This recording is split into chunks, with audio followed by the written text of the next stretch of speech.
I'm not asking her for forgiveness. I know I'm sorry for what happened. Craig was very arrogant. He really thought he was the best. He was so aggressive and such a tough guy, and she was such a sweet, loving person. Sorry Melissa's dead, and I'm sorry she was trying to kill my wife. I think that they just were in the wrong place at the wrong time, and unfortunately, they made their own bed, so to speak. He was warned repeatedly that he was going to be a bad influence on her. She knew the dark secrets that no one else knew. I take responsibility for what I did. Craig, did you murder Melissa James?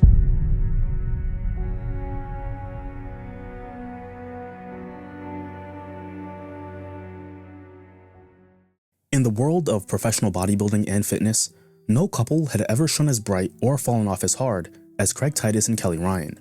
Throughout the late 1990s and early 2000s, their names had become synonymous with ambition, strength, and an almost mythic level of physical perfection.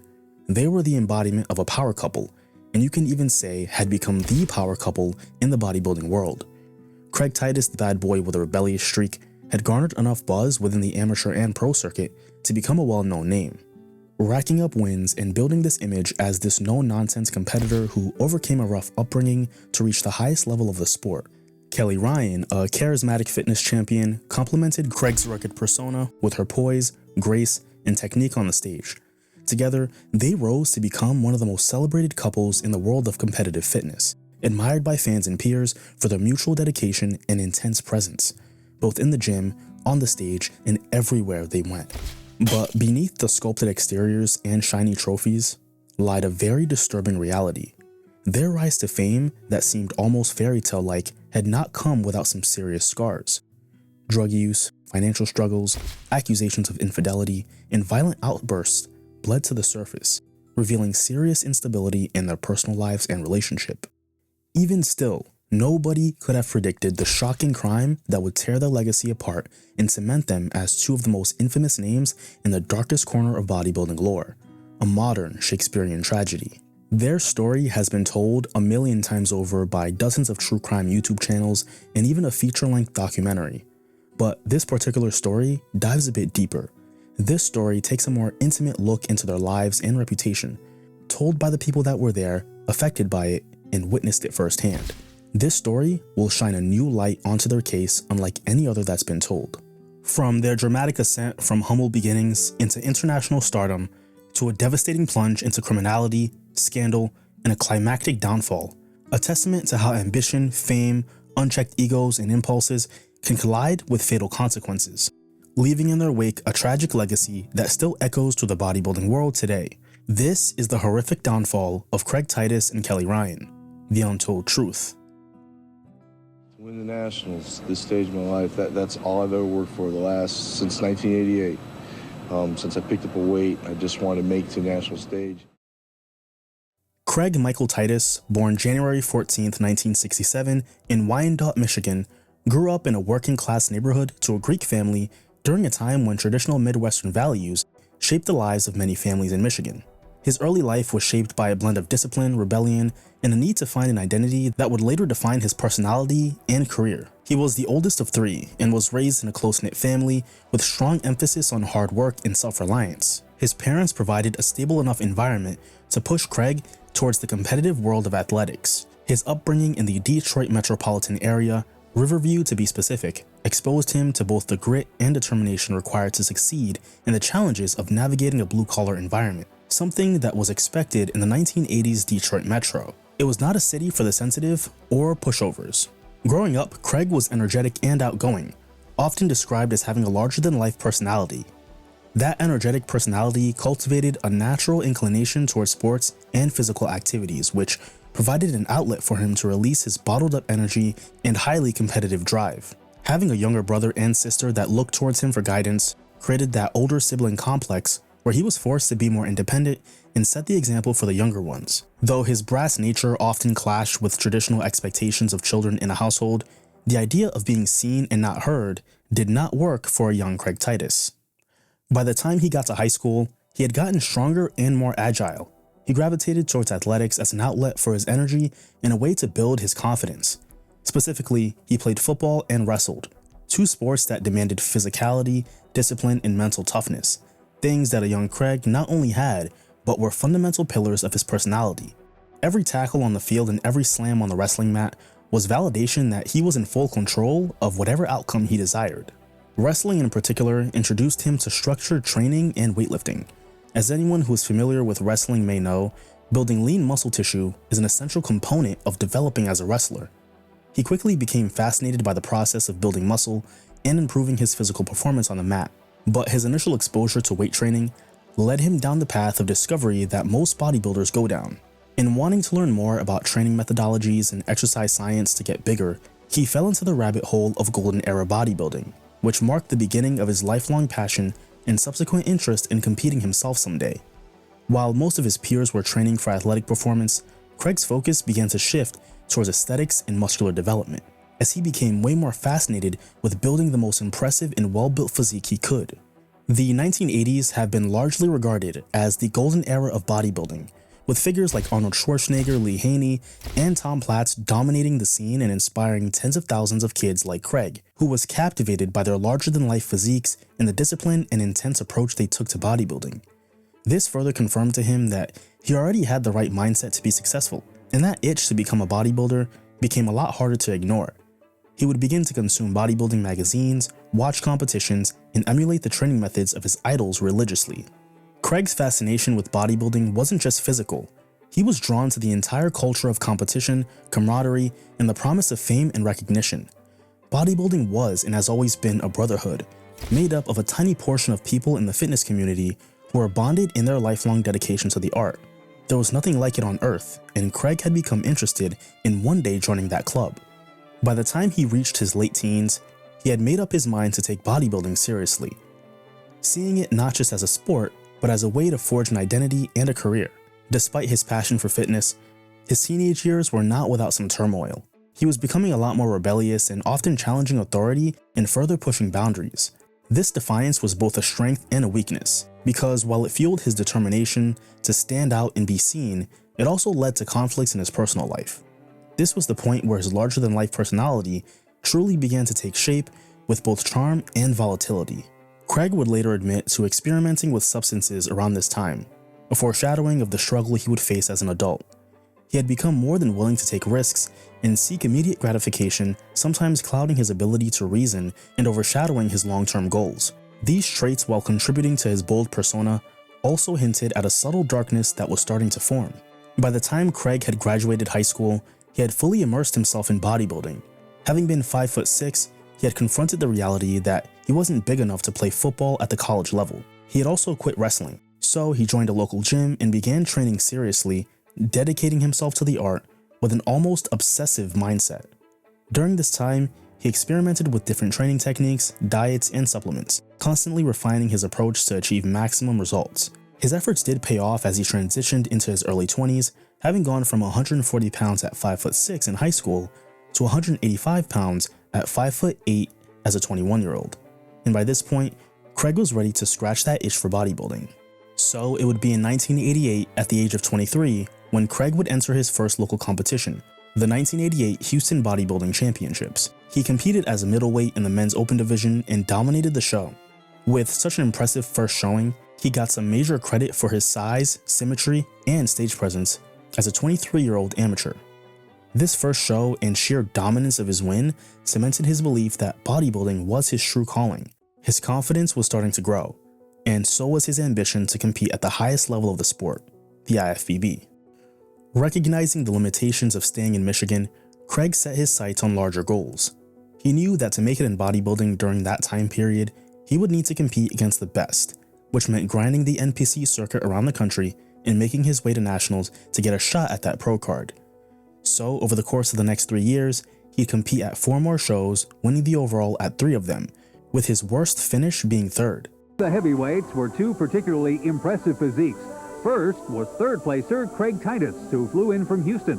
Sponsored by the glitzy Richmond Avenue World Gym, Craig is a 5'7", 205-pounder who has some of the best raw potential in the contest to make it on the national scene. Okay, so he needs to cut up more, but his symmetry is even, and most importantly, he trains with serious objectives always in mind. But among those overall victories was a win at the 1991 NPC Ironman, a show which gave him the confidence to take his shot at nationals. But he wouldn't touch that stage for another 2 years, as the mass monster era in bodybuilding had just begun, the era where everybody was getting significantly bigger and pushing more gear, due in part to the surgence of Dorian Yates, who shocked the industry with his size.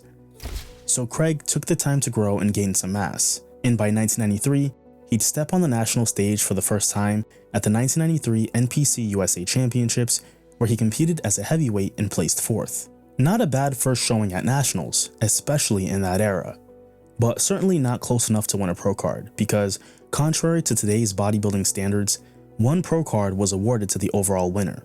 That was it. So he got back in the gym and tried his hand twice the following year at 2 separate national shows, NPC USA's and NPC Nationals, where he took 2nd at both shows, just missing out on that pro card. He tried again the following year at the 1995 NPC USA's, where he was the runner-up yet again. 4 attempts to earn that pro card, and on 3 occasions, the judges made it clear that he was really good, but not quite good enough.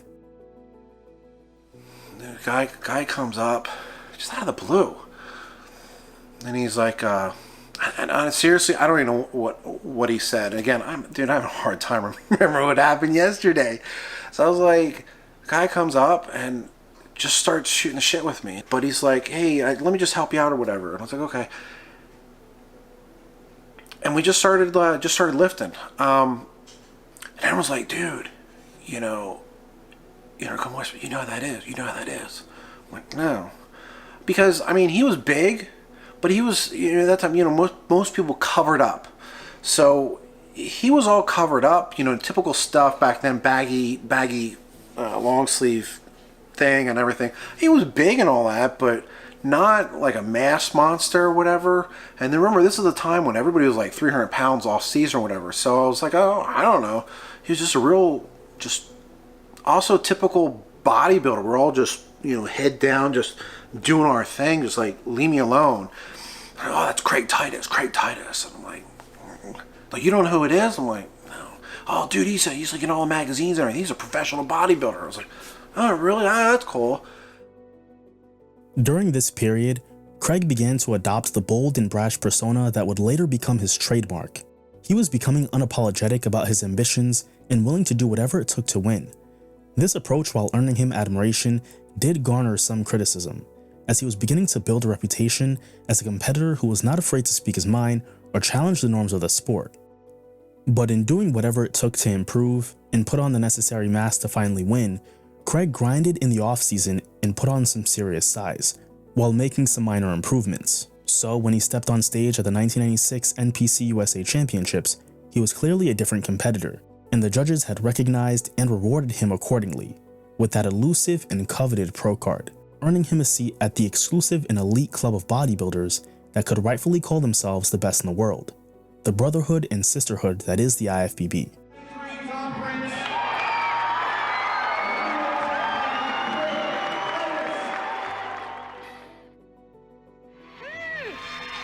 Fantastic job, Kelly. Come on up here, Kelly. You did a wonderful job. Tell me about your fitness background, your gymnastics background. Well, I trained under Bella Caroli in Houston, Texas. Kellyanne Ryan was born July 10, 1972 in Minneapolis, Minnesota, but eventually settled with her family in Greenville, South Carolina, a region known for its strong community values and emphasis on traditional family roles. Her parents, who are not publicly known, instilled in her a heavy emphasis on a strong work ethic as well as a motivation to excel. Starting from childhood, Kelly often demonstrated a competitive streak, striving to stand out and achieve recognition in everything she pursued. She had to be the best.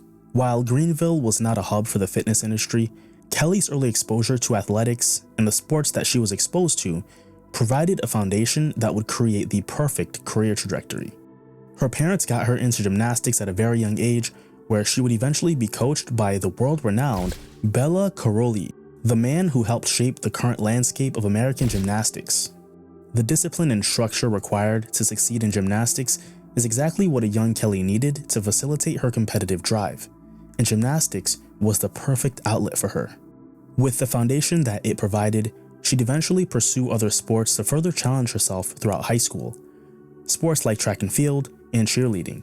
but gymnastics played a crucial role in her physical development, as it helped her develop strength, flexibility, and a flair for performance, which fueled her creativity. Cheerleading further honed in on those skills as she got better at choreography and performance, two elements that would later define her as a fitness competitor. Meanwhile, track and field was helping to further develop her stamina and endurance. Her ability to captivate an audience with routines became one of her signature traits, a skill that she would continue to master throughout high school. Outside of the gymnasium though, Kelly was a bright and ambitious student who balanced her academics equally with her athletics. After graduating high school, she enrolled at the University of South Carolina, where she pursued a degree in journalism and shifted her focus to cheerleading for the Gamecocks. But during this time, Kelly would start to think about what was next. She had made training a consistent part of her life and had ingratiated herself within the bodybuilding community, which piqued her interest in competing herself. This was at a time where there were only two options for women: women's bodybuilding and fitness, and upon discovering what fitness was and what it entailed, she instantly fell in love with the idea. It seemed like a division and new path that was tailor-made for her. Kelly's first exposure to the world of competitive fitness came in her early 20s when she attended a local bodybuilding show in 1995 when the division was newly implemented. It was brand new and undefined, and in desperate need of athletes to shape its foundation. Inspired by what she saw from the other fitness athletes at that competition, Kelly decided that she definitely had what it took. Her background in gymnastics and cheerleading provided her with a unique advantage, as she was already skilled in creating dynamic routines that captivated audiences. What she saw some of these other competitors doing, she knew that she could do better. While journalism was her academic focus, Kelly's heart became drawn to the idea of being the best fitness competitor in the world. So in pursuit of making that new dream a reality, she completed her degree and shifted her focus entirely to making it big in the fitness industry. She was determined, obsessed with proving herself at the highest level, and she had zero doubts that she could. So she began training rigorously, combining her background in gymnastics and cheerleading with weightlifting to sculpt a physique that would set her apart in the industry. Unlike Craig, Kelly's training was not just going to consist of weightlifting, because outside of just building a sculpted physique, the fitness division was just as much about athleticism and agility as it was about aesthetics. She not only had to be shredded, but needed to be able to perform backflips and other movements that she did in gymnastics. From a performance standpoint, it was a lot harder than traditional posing, but that wouldn't stop her. She'd make her amateur debut at the 1996 NPC Junior USA Fitness Championships, where she placed third. While not bad for her first show, that was far from satisfactory. But after this placing, she wouldn't look back, because it only took her one more attempt before earning her pro card 2 years later at the 1998 Team Universe Championships. Her dedication to self-improvement and innovation became very apparent as she started experimenting with routines that perfectly blended athleticism, dance, and strength. She'd cruised to 2 more victories and a runner-up placing before going on to place second at her first Olympia competition in 1999. Her routines were quickly becoming known as something that you wouldn't see anywhere else in the industry, and the unique creativity that she used to stand out in a rapidly growing division marked the beginning of her rise to dominance. It's exactly what it was. Between Craig Titus and Kelly Ryan, it was opposites attract. Kelly's personality was a key factor in her success.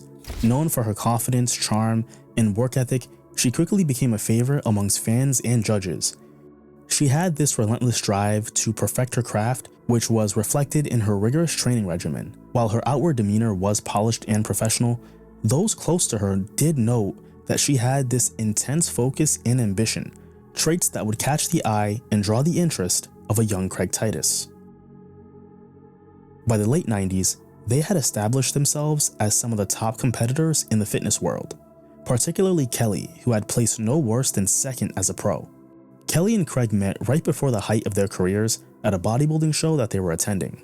By this time, Craig was already an established IFBB pro known for his muscular physique, bold personality, and outspoken nature.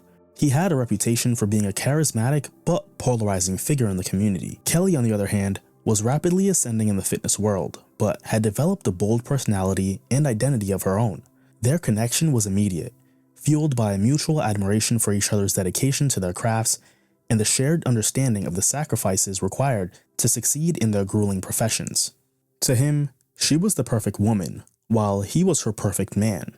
Their shared passion for fitness and competition brought them together, and they quickly became one of the most high-profile couples in the entire fitness industry. Together, they embodied the image of a power couple, with Kelly's grace complementing Craig's raw intensity. During this time, Kelly's popularity in particular had soared, and she became a household name in the community, appearing in fitness magazines, securing sponsorship deals, and becoming one of the most influential figures promoting women's fitness as a whole. Her dedication to pushing the boundaries of performance inspired a new generation of athletes, cementing her legacy as a pioneer in women's fitness. Now, while Craig was not proportionately as successful, he too had developed his own reputation as a rising competitor who stood out more for his consistency in shows and constantly being in the mix. But with Kelly by his side, his profile in the community was higher than ever. Their relationship, both personal and professional, became a defining aspect of both of their lives. They both understood the unique pressures of bodybuilding: long hours in the gym, strict diets, and the constant scrutiny of fans and judges. But this mutual understanding allowed them to support each other in the exact ways that they needed. By the early 2000s, they realized that they could achieve way more success together by leveraging their identity as a team to gain more business opportunities. Magazines, sponsors, supplement companies, they all wanted a piece of Craig and Kelly, as no other couple had crafted and curated a better public image than they had. Their bond was also growing tighter, leading to them tying the knot in 2000, not only solidifying that partnership, but adding to their marketability. While their partnership brought increased attention and opportunities, it also introduced complexities and challenges that would later create some serious cracks in their foundation. Cracks that began to form as the pressure to succeed was starting to weigh on them. As a married couple, they became nearly inseparable, often training together and appearing side by side at industry events. There was no longer just Craig Titus or Kelly Ryan. It was Craig and Kelly. Their image as a glamorous, unstoppable couple became just as much as part of their brand as their individual achievements. So when she paired up with Craig Titus, it was probably the worst thing that could ever happen to her. And people warned her about Craig Titus when they first started dating. They said he's a bad apple.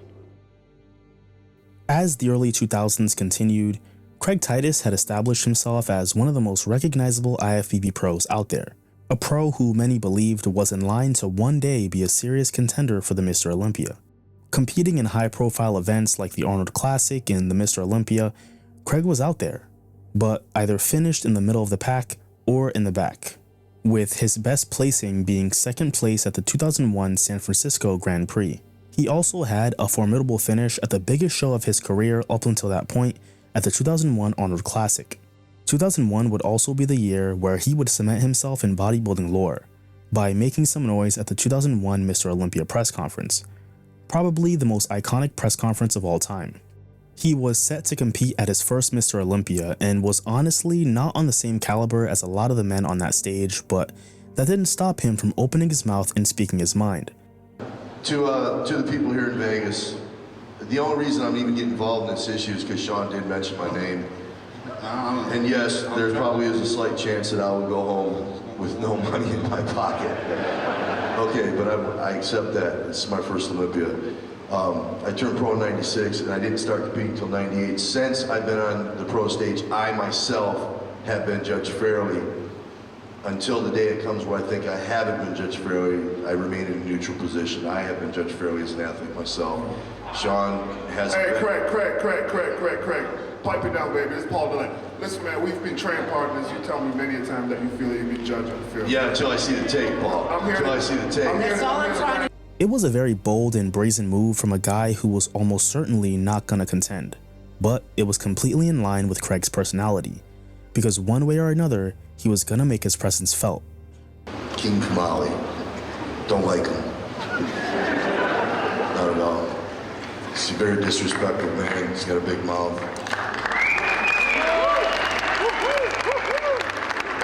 And he shows no respect to the veterans, as well myself.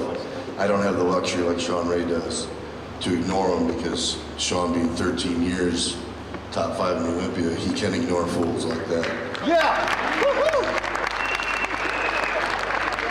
Myself, I use it as a tool to market and use promotion, get my name out there even more. So if I had beaten him, I probably wouldn't even acknowledge him. Craig's approach to bodybuilding wasn't just about winning, it was about making an impact. He understood the importance of stage presence and cultivated a persona that was unapologetically confident. He craved the spotlight and thrived in it, using his charisma to try his best to command as much attention as possible both on and off the stage, because that was his way of maximizing his brand as a bodybuilder, to compensate for the prize money that he would be missing out on. Unsurprisingly, Craig went on to place 12th at that year's Mr. Olympia, completely missing out on a top 10 placing. Meanwhile, Kelly went on to place 2nd at that same show for the 2nd time, making the power dynamic in the relationship quite interesting, because Craig came from an era where his role as a man was to be the provider, but was subsequently in a relationship where he was being outshined by his partner in the exact career that he was extremely passionate about. It wasn't an easy pill to swallow, but he remembered the amount of attention he got for speaking at the press conference, which, had he not done, most people would have never even known he was there. So he made it a point to continue to speak his mind, because he was becoming known for his candid commentary on the realities of bodybuilding. He started openly discussing his use of anabolic steroids, a subject that most of his peers avoided. While his honesty earned him respect from his fans, it also made him somewhat of a controversial figure, which to Craig was way more valuable to his brand with Kelly than his physique was, because as most have always known, controversy sells and controversy brings attention, which Craig valued more than anything. Over time, this attention led to more magazine appearances like Muscle and Fitness and Flex magazine, while also getting the opportunity to host seminars.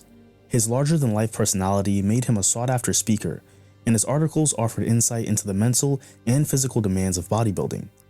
Craig was no longer just a bodybuilder. By the mid-2000s, he had become a business-savvy entrepreneur who had shifted a lot of his focus to personal branding. Came out here to Las Vegas with your wife, Kelly Ryan, who was 2nd last night in the fitness. You guys are doing personal training things and you're doing promotions for after parties. Whenever someone criticizes my physique, you know me, I'm going to use it to my advantage in marketing and promotion, so I'm always going to respond to it in the bad boy way, because that's where I'm labeled. So, you know, I never really had a problem with Craig until I beat him. And my buddy Tom Prince, who everybody remembers, he told me straight out, because we were talking about it one time, and he says, you know, I go, I got to be honest, man. I mean, I know he gets a lot of flack, a lot of people, he rubs a lot of people the wrong way, but I go, he's always been nice to me. And he goes, yeah, just wait till you beat him, and then we'll see. And sure enough, I'll be damned. The next show I beat him, and then he started talking trash after that. While Craig was carving out his legacy in bodybuilding, Kelly was still transforming the world of fitness competitions. In 2002, she won 3 consecutive pro shows before placing 2nd at the Mr. Olympia for the 3rd year in a row. She'd then bounced back to win the GNC Show of Strength. She was the 2nd best fitness athlete in the world, behind Susan Curry, who had her number for the previous 3 Olympias. While this did sting, she was still determined to finally sit at the mountaintop. Like Craig, she had firmly established her brand and marketability. She was also raking in new opportunities as the mid-2000s were looming, taking on the role for spokesperson for major brands, appearing in advertisements, producing workout videos, and getting more magazine features. Her polished image made her a favorite among her fans, particularly the young women who didn't have that many figures to look up to in the fitness industry, specifically bodybuilding. As a couple, Craig and Kelly were a marketing phenomenon, and with all of the opportunities came a lot of money and a lavish lifestyle with a high cost. This led to them needing a little bit of help to manage it all, which started their relationship with Melissa James.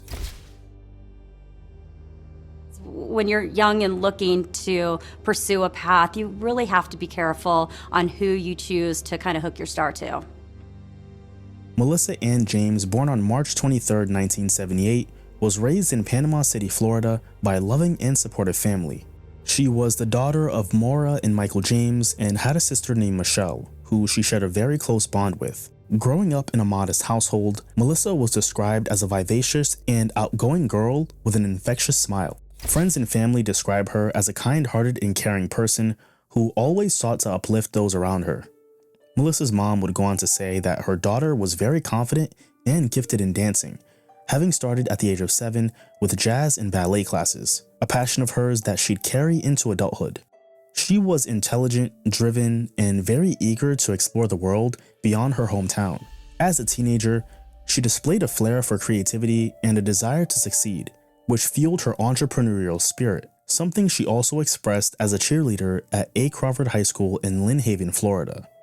She graduated high school in 1994, 1 year earlier than she was supposed to. She went on to enroll at Gulf Coast Community College, majoring in business administration. While she did have every interest of finishing her degree while she was there, she was more eager to do her own thing and continue to pursue her passion for dance. So at the age of 19, she dropped out of college and put all her chips in entrepreneurship by opening up her own dance studio in 1996, where she quickly became known in the Panama City community for her work with kids in the area, teaching them the art of dancing and choreographing routines. She cared so much about her students that she offered scholarships to underprivileged kids through her dance studio, including kids with special needs. Outside of running her dance studio, she also got into some modeling on the side, as well as local commercial appearances, usually during periods where work at the studio was slower. She even did some work with Calvin Klein, while also having made an appearance on MTV as well. She also had a cheerleading gig for an arena football team for 1 year. She had a natural knack for hustling and finding new opportunities to advance herself. However, like many young entrepreneurs, Melissa faced challenges in finding stable footing and income. The grind of making it in America is a stressful one, but she never let the pressure get too much to handle. She just kept networking, something she was really good at given her outgoing personality. In 2001, Melissa entered Craig and Kelly's lives. Since she had always been active and drawn to the fitness industry, she had started to hover around those circles. So naturally, she became exposed to the competitive bodybuilding circle and the industry, particularly because of its networking opportunities and tight-knit community. She met Craig at a bodybuilding show in Florida and caught his attention. Because according to Michael Fleeman, author of the book Killer Bodies about Craig and Kelly, Craig was naturally drawn to ambitious women, which Melissa was. After breaking the ice and getting to know each other, Craig asked Melissa to work for him and Kelly as a personal assistant to help manage their growing fitness empire. Given her experience, Melissa was a great fit for the position, and this was an opportunity that she couldn't turn down, a job that could catapult her career to a new height. Having had a business partner in her dance studio, she transferred most of the management responsibility to them, and without skipping a beat, moved to Los Angeles where the couple lived in 2002 to collaborate with them easier and also do some commercial and promo work for herself. Melissa admired the couple's success in the fitness industry and was drawn to the glamour of their lifestyle. The circles they ran in and the influence that they had in LA was tantalizing, and made Melissa even more eager to integrate herself within that scene. After having seen her work ethic, she was eventually hired as their personal assistant, tasked with helping them manage their busy schedules, business ventures, and their personal lives. In 2003, when the couple moved to Las Vegas, she moved with them into their new home and was hired to work as a trainer at the gym that Craig was running. He was very boisterous about his lifestyle to the point where it was stupid, you know? Like, we got back to Kamali's room and he started doing right there in Kamali's room. 2004 marked the pinnacle of Craig and Kelly's career. Together, they embodied success, strength, and ambition. They were living a life that many, even outside the fitness world, aspired to emulate. A big, beautiful house with beautiful cars that they flaunted. The literal American dream for a couple that came from very modest and working-class backgrounds. But behind the polished public image of perfection, their lives were unraveling under the weight of their own expectations, personal demons, and the pressures of maintaining their status to the rest of the fitness industry. For Craig, bodybuilding was a vehicle for him to express his talent and creativity. And while he wasn't all that competitive by 2004, with his best placing being third at the 2003 Night of Champions, he still wanted to win. Sure, he had found his lane and niche within the industry to keep himself relevant and well known, but that didn't nullify the desire to win. He still had to be somewhat successful on stage because that did affect his value. He didn't have the option to quit and become an influencer since social media apps didn't exist. So he had no choice but to keep competing and dealing with the increased expectations of being a veteran and still in the middle of the pack. Bodybuilding demanded not just physical excellence, but also constant reinvention, and Craig had to keep reinventing. Each year brought new challenges and higher stakes, forcing him to keep pushing his body to its absolute limits. This obviously meant more steroids, and this reliance on anabolic steroids while common in the art, became increasingly excessive, exacerbating the side effects, aggression, mood swings, and an inflated sense of invincibility. Craig had already had a reputation for being abrasive, but his arrogance and a volatile temper began to alienate his peers in the industry, and the stress of his high-profile lifestyle and image only hurt his mental health more.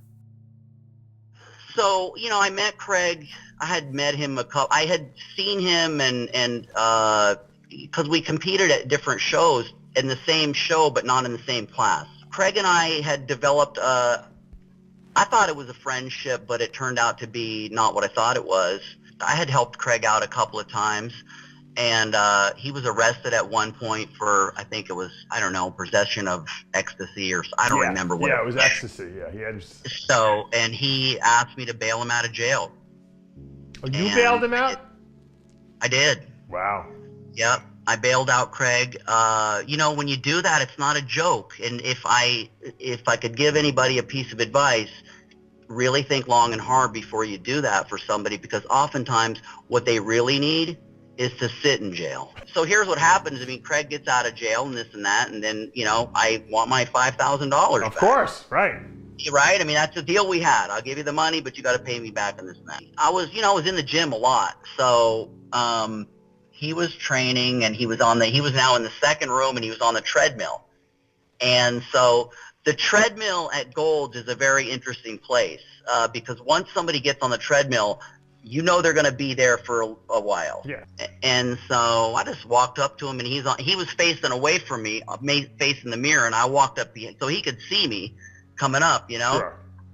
And I was like, "Hey, Craig, what's up?" I said, "I just need to know, just tell me straight up, are you going to pay me my $5,000? Right. He goes, "I don't owe you any money." He goes, "I don't owe you any money." Oh, my I God. said, "Okay." I go, "Craig," I said, "listen." I said, "Man, you're living in such a pipe dream world." I said, "You think you're going to be Mr. Olympia too, and that ain't never going to happen." Now you go, dude, he lost it. Yeah, I mean, it was the truth, right? So, and he lost it. He got off it. And I'm not going to say that Craig sucker punched me, because I don't think that would be fair to him, really. I mean, he just look at it. I mean, he came off that treadmill, and I was standing there, and there was such rage in his face. Right. And he punched me right in the face. I still have a little scar under here. Really? Yeah. I mean, I think he was like 270 at the time, 260, something like that. Holy and he just, shit. boom. Kelly, meanwhile, was navigating her own challenges. Although she remained a dominant figure in fitness competitions, the physical and emotional toll of maintaining her elite status was mounting. Her rigorous training regimen, coupled with the pressure of public scrutiny, began to wear on her. Friends and colleagues noticed changes in Kelly's demeanor. A once vibrant and focused competitor seemed increasingly withdrawn and anxious. She pushed on, though, placing second at the 2004 Fitness International, continuing her success.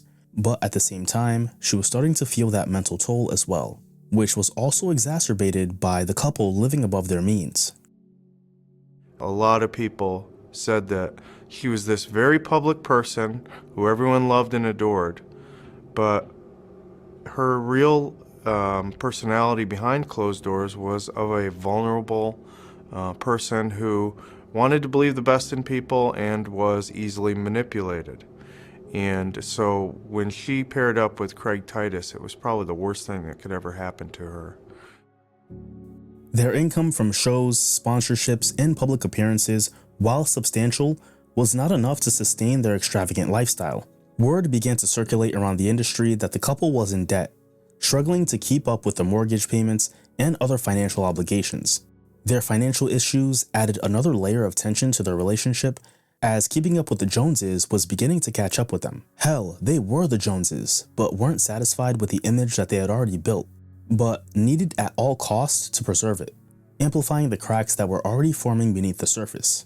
But what made those cracks grow even more was their growing reliance on recreational drugs, particularly coke and meth. Meth, which is a powerful and highly addictive stimulant, was a drug that Craig and Kelly had dabbled in, but over time had slowly increased their use by the early 2000s. We went to about 6 strip clubs. All of them were high-end. I just walked in with them. Didn't make a difference what we were wearing, but there was a dress code. We were in the VIP. He's doing lines off naked girls while he's prepping for the nationals. Yeah. This is all like right when I get there. I haven't even had a chance to really tell him, can't do this, dude. This isn't gonna work. Like, this is part of the program. Craig is picking up money from girls and, you know, doing his thing, but he never missed a meal. And I never saw I've never seen anything like it to this day, that a person could do cocaine or be so physically addicted to it that they could do the cocaine and literally eat right afterward. Having both already been recreational drug users throughout their careers, they had become addicts before they knew it, a dark aspect of their lives that they hid from their fans. Melissa James, however, was no stranger to any of this, as she had witnessed their unraveling in the 3 years that she had been working for and living with the couple. Melissa James probably witnessed the bad with Craig Titus and Kelly Ryan. She was there in the home. She knew the dark secrets that no one else knew. She had intimate insight into the toxicity in their relationship and could see clearer than anyone the train wreck that was imminent.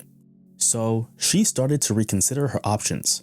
She realized that she wanted to go back to school and finish her degree, and also continue her work with the girls at her dance studio back in Florida. She also had plans to open up another one.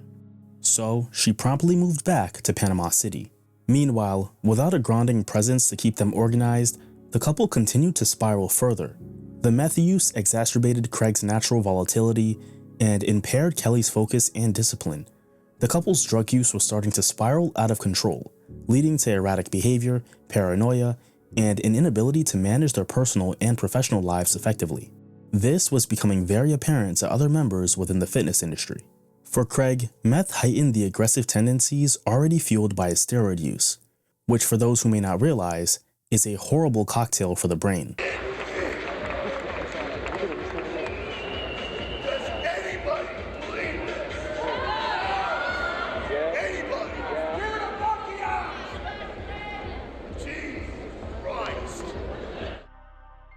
His mood swings became more severe, and his ability to make rational decisions had slowly been deteriorating. Kelly, once seen as the stabilizing force in their relationship, also fell victim to the drug's effects. The once hyper-disciplined and poised athlete became increasingly disoriented and detached from her career. And around this time, word had gotten out that Melissa and Kelly weren't getting along. More friends and colleagues in the fitness community began to notice the changes by 2005. The pair, once regarded as role models and the ultimate power couple, were now the subjects of concern and speculation. Their once glamorous lifestyle was starting to lose its luster. The stress of their professional obligations, financial troubles, and the substance abuse was taking a devastating toll on Craig and Kelly's relationship. What had once been a partnership of equals turned into a toxic dynamic full of arguments and jealousy. This same guy tried to pay me, he offered me $5,000 not to help Tony Freeman because he thought Tony Freeman would beat him. Oh my God. That's crazy. And this is true. Craig's domineering personality and volatile temper often overshadowed Kelly, who struggled to assert herself in the face of his escalating aggression. Rumors of infidelity and power struggles added fuel to the fire, creating an environment of constant tension and conflict. Those who were there described their relationship as increasingly unhealthy, with frequent public arguments and signs of emotional manipulation. It had become clearer than ever that they were not the couple that they had portrayed themselves to be. Kelly, who had always been composed and professional, began to exhibit signs of emotional exhaustion. Her emotional withdrawal from the fitness world and competing had been gradual but noticeable, as she became more focused on navigating the chaos of her personal life than to try to finally win the Olympia. The American dream they had built was crumbling. The facade was slowly fading away and propelling a rapid downward spiral, the likes of which the bodybuilding world had never seen before. A spiral that would lead to deadly collateral damage.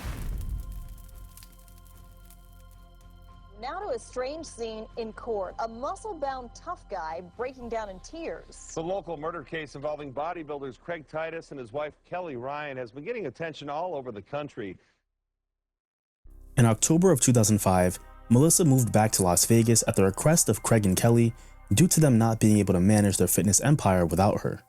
They had launched a clothing line in 2005 called Ice Gear. yet another business venture that they had on their plate and desperately needed help getting up and running, and they couldn't think of anyone better for the job than Melissa. But the house and the dynamic that she eventually returned to was even worse than what she could have imagined. The rage, the paranoia, the sporadic behavior had gotten out of hand, and the people she once had a good working relationship with were no longer recognizable. Now, where the relationship takes a sharp 180 is when Melissa reportedly borrowed money from the couple, and from then, tensions started to rise when they flipped the script and accused her of stealing from them. Having been their personal assistant, she was responsible for making financial purchases, which meant that she had access to their credit cards for business reasons. But on top of the accusations of theft, they began accusing her of using Kelly's credit card without permission and possibly siphoning money out of their bank account, an act that was not consistent with her character. She valued the work that she was doing with them and took it as a serious opportunity to build legitimacy in the fitness scene in Las Vegas. So doing anything to jeopardize that would have been entirely out of character for her. The relationship between Melissa James and the couple reportedly went south very quickly in the couple months that she was back in Vegas. Multiple accounts suggest that aside from the accusations of theft, Kelly Ryan had grown jealous of Melissa, fearing that she might have gotten too close to Craig and was forming a sexual relationship. After all, she was a beautiful and outgoing woman, and Craig did approach her when they first met. This element of jealousy not only fueled Kelly Ryan's rage towards Melissa James, but also created a deep distrust of her. 2 weeks before Christmas 2005, she had plans to go visit her mom in New Jersey for the holidays. On December 12th, she decided to end her professional relationship with Craig and Kelly for good, feeling that the volatile situation may not end well for her. Her flight was scheduled on December 13th and set to depart at 10:30 p.m. However, when her mom got no word from her well after her flight had already landed, she realized that something was very wrong. She went to the police and filed a missing persons report, to which law enforcement immediately started investigating. It was reported that she had a boyfriend during this time, but he was immediately ruled out as a potential suspect. Now, on December 17th, a close friend of Kelly Ryan's would report some very troubling information to law enforcement, information that she got from Kelly herself. Kelly told this friend, whose name is Amanda, that Craig had found Melissa dead from an overdose, and fearing that the negative publicity would end their careers, they arranged for her body to be taken away, which is not exactly how you're supposed to handle finding a dead body. And the fact that law enforcement had never been notified about this overdose is what urged the friend to go to the police herself. Detectives then got a warrant for Craig's cell phone records and saw phone calls around 2:30 a.m. on December 14th with a man named Anthony Gross, who was an acquaintance of Craig's. After being arrested and questioned by police, Gross told them that he met with Craig and Kelly at a gas station where the couple was waiting for him in their red Jaguar. They were filling up multiple gas cans with gasoline, after which Gross was instructed to follow the couple's Jaguar to a remote location in his pickup truck, and once they got there, Craig and Kelly got out of their car and lit it on fire. They then got in Gross's pickup truck and he took the couple back home. He maintained to police that he had no clue why they had set the car on fire, which they didn't buy, but did not have enough evidence to charge him with anything. But for now, they needed to get in contact with Craig and Kelly, and even more importantly, figure out what the hell might have happened to Melissa James.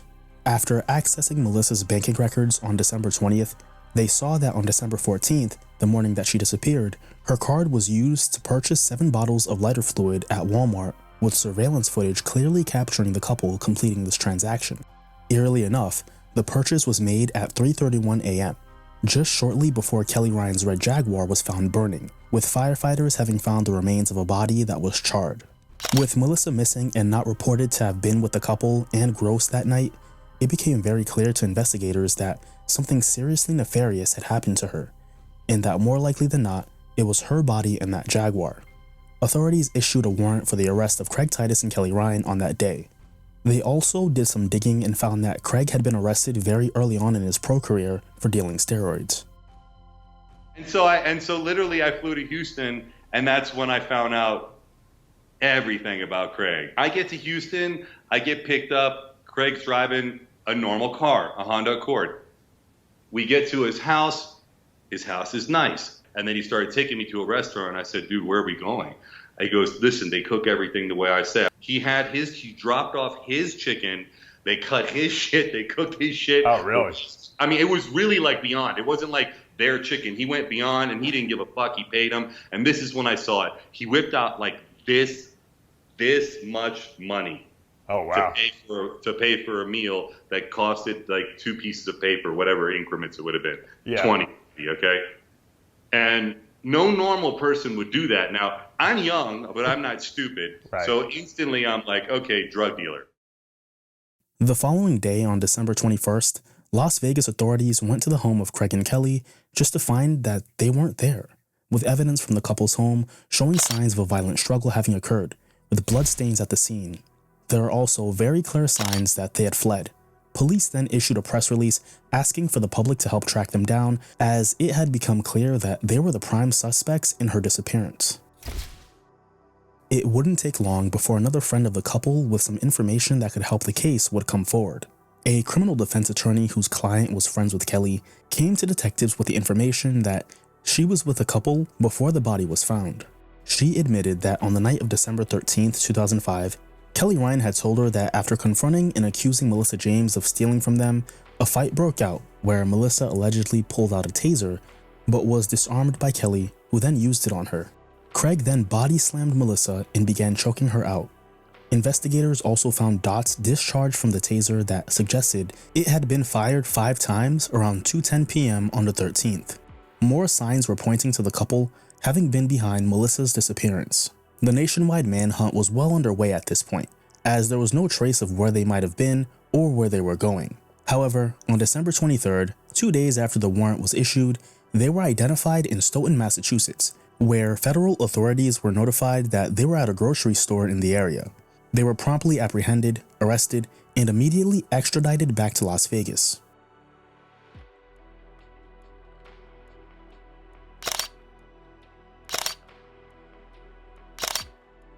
I mean, you have to put yourself in the mindset of him. Of a drug addict. Of a drug addict. He's high on meth. He probably hasn't slept for days. He's doing another drug that keeps up and down, up and down. He's in a psychosis sort of state. So he's not rational enough to just call an ambulance or say that this person, or call 911. And not to mention the fact that he had criminal inclinings and he's an underlying shitty person. Like he underliningly, he's a really shitty person. Like he's slimy, like a used car salesman. The charisma and all that was great before the drugs. Once the drugs kicked in, you could see through that shit and you could tell it was all lies and bullshit. Upon being questioned, they vehemently denied killing Melissa. On January 18th, 2006, however, DNA testing on the body revealed that it was in fact Melissa James in that burned Jaguar, and the blood found at their home was also hers. And right after this revelation, yet another person came forward with information directly given to them by the couple, specifically Craig. This friend admitted to detectives that Craig told him that he tased Melissa and poured morphine down her throat, something that the autopsy reports did confirm. The report revealed that Melissa had a lethal amount of morphine in her system, and her body also showed signs of strangulation, suggesting that she suffered a horrible death. The couple at this point were fried, and no amount of denial was going to save them. The moment I saw that on the news, I had concerns about whether your plea was really freely and voluntarily given. So I'm here to find out from you before we go through this, is this what you pled guilty to? Yes, ma'am. And is this what you did? The case drew widespread media attention, given the high-profile nature of the accused and the gruesome details of the crime. It rocked the bodybuilding and fitness community, completely tarnishing the reputations of Craig and Kelly while highlighting their deepest and darkest demons. While most who had known them around that time weren't surprised that they were on the news, it was what they were on the news for that they couldn't believe. The trial that followed was a media spectacle, exposing the dark reality of the couple's lives to a captivated public. The defense had a very tough task ahead of them, as there was too much evidence proving the couple's guilt. They tried to claim that Melissa James's death was completely accidental, stemming from a drug overdose during a heated argument. The defense argued that the couple panicked and attempted to cover up the incident rather than report it, as if the evidence of morphine, strangulation, and the blood in their house didn't paint a different picture. But that just goes to show the impossible task that the defense had in front of them. Now, the picture that the prosecution painted was much closer to what likely happened based on the evidence. Prosecutors argued that Titus and Ryan, high on drugs, which combined with their steroid use, made them mentally and emotionally unstable, causing them to lose it. The lack of trust, paranoia, and jealousy from Kelly only exacerbated the turmoil. They painted a picture of premeditation, pointing to the calculated steps that the couple took to cover up the crime, including the purchase of materials to destroy evidence and their attempt to flee. Not only was this a vivid picture, but a picture that made the most sense. After tasing Melissa and battering her, Craig forcibly gave her morphine. The prosecution argued that the morphine was an attempt to incapacitate her, but the dose proved fatal and took her life. The couple then placed Melissa's body in the trunk of Kelly's Jaguar and called Anthony Gross to meet them at the gas station. From there, he would follow the couple in their Jaguar to a remote desert where they set the car on fire using lighter fluid purchased with Melissa's credit card early that morning. Firefighters then responded to the blaze and discovered her burned remains on December 14, 2005. On the ground with taser darts in her leg. There's blood on her face and her shirt. Melissa's standing there with the gun in her hand. I struck Melissa, I threw her to the floor, and I went to help my wife. And then whack, she's hitting me in the head with the taser gun. She attacks you. From behind. I say, what the F are you doing? And she says some profanity, I'm killing the bitch, or something. This, excuse me, sorry. Then I grabbed her on the neck, strangled, choked, held, restrained, and I'm screaming, stop, calm down, stop, calm down. We went downstairs and she was dead. And I tried to revive her, which seemed like a long time, and I couldn't. People that are panicked, sounds like you are meticulously thinking this through. Well, no, we were terrified and still doing drugs and continuously doing. And it was all bad. You've lied to cops, you've lied to Melissa's mother. Why shouldn't I think you're lying to me right now, Craig? I don't know why you shouldn't think I'm lying right now. All I can do is tell you that's what happened. The need to protect their public image as fitness celebrities and avoid legal repercussions drove their frantic efforts to hide what they had done and go on the run. But they clearly underestimated the ability of the investigators to connect the evidence to them. They also underestimated the willingness of their acquaintances to come forward with the troubling information they gave them. The signs of a violent struggle in their home, the bloodstains matching Melissa's DNA, the surveillance footage at the Walmart, as well as the autopsy. It was all a very clear picture. A bright and ambitious young woman whose life had tragically intersected with a darker side of the bodybuilding and fitness world.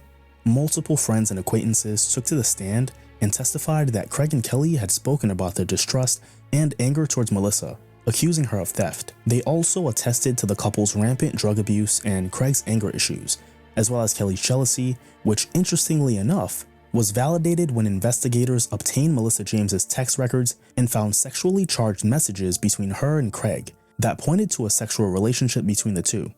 This was an open and shut case, which definitively solidified the horrific downfall of Craig Titus and Kelly Ryan.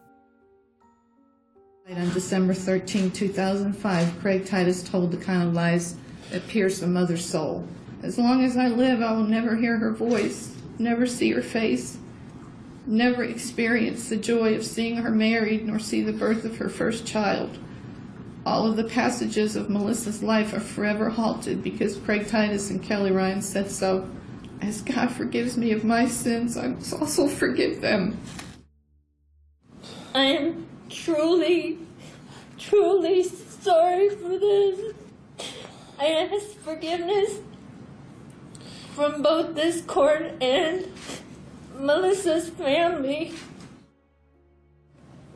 I'm ashamed and I am sickened at my actions after Melissa passed away. It was all drug-induced. It was all ridiculous. I'm so sorry this happened. I don't know where her mom is, but... To avoid the death penalty, the couple accepted plea deals in 2006. Craig pled guilty to second-degree murder and was sentenced to 21 to 55 years in prison. Kelly pled guilty to arson and entered an Alford plea to battery with a deadly weapon resulting in significant bodily harm. She was sentenced to 2 consecutive terms of 13 years in prison. The people who know Kelly Ryan say until she got associated with Craig Titus, you would never, ever imagine her doing something like this. And so, where does the majority of the blame lie on this? And it is with Craig Titus. Craig Titus is currently serving his sentence at the LA State Prison in Nevada, where he'll be eligible for parole next year in 2026. A lot of things that were said that just weren't accurate about me and my wife. Really damaging things. I know I can't turn back time, but see, that's what I'm telling Mark. The interview's so limited because I'm limited to what I can say right now. I don't want to disrespect the courts, and I don't want to disrespect his family. Any chance of interviewing Craig Titus, I don't think he will be hard to track down. Here's the, Craig is a pathological, liar. So I don't even want to give him a voice. The bottom line is that someone was killed, and out of respect for Melissa and her mother and her family, I don't think it's right to give Craig a platform to, talk about, the lies that he's been working over the last 15 years to build up in his head. I don't know, Kelly Ryan served over 13 years in prison before being granted parole in October of 2017. Since her release, she's maintained a very low profile and has completely disappeared from public view. The downfall of Craig Titus and Kelly Ryan is a harsh reminder of how even the hardest working and most disciplined talent can descend into darkness when fueled by drugs, desperation, and hubris. Their once envied careers and idolized images in bodybuilding and fitness now stands overshadowed by the tragedy of Melissa James's murder. The promise of fame and success they once embodied collapsed in a firestorm of betrayal and violence, leaving their reputations irreparable and their futures in ruin. A somber cautionary tale about the high stakes of moral compromise.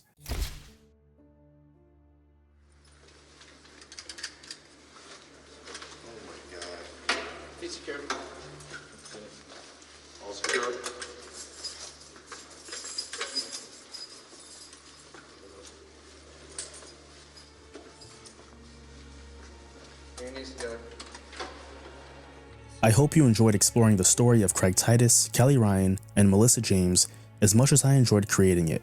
And if you did, please hit the like button as it helps my channel in the algorithm, and subscribe for more documentaries like this one. I'm Large Kofi. Thank you for watching.